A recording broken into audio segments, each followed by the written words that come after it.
Hey, I know it's been a while since I did an update, so I decided I should do one. With the car, I got the manifold on, turbo on, intake manifold on, but I discovered the throttle body that came with the M103 doesn't fit, as well as the AC condenser, what else? Actually, I'll just show you.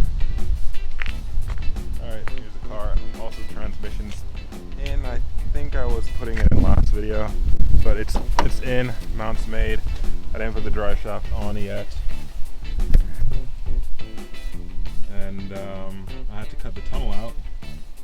As you can see, part of the tunnel right there, the top half, because the shift linkage was hitting the top of it and there was no way around it. So I'm gonna have to raise the tunnel a little.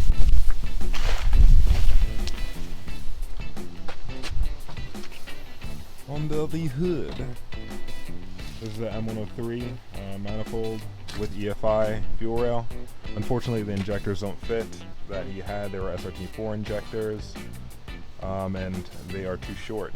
The person prior who had the M103, they cut the fuel rail mounting points and like pushed it down some and only mounted in, I think, with like one screw and like silicone sealed the injectors, which was pretty retarded. But yeah, that's how it came.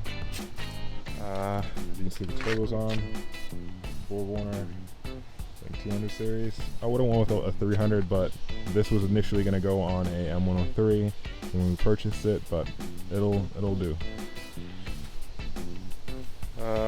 Throttle body doesn't fit, so got to get a new one. But other than that, just still chugging along. This weekend I'm planning on making the downpipe and the dump tube for the wastegate. So I'll keep you guys posted. Hopefully I'll just get another camera, because right now I'm using this is actually my cell phone.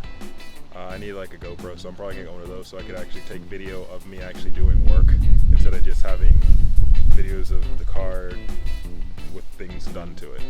But hopefully you like my content, subscribe to my channel, like my videos, and please share them. You guys have a great day.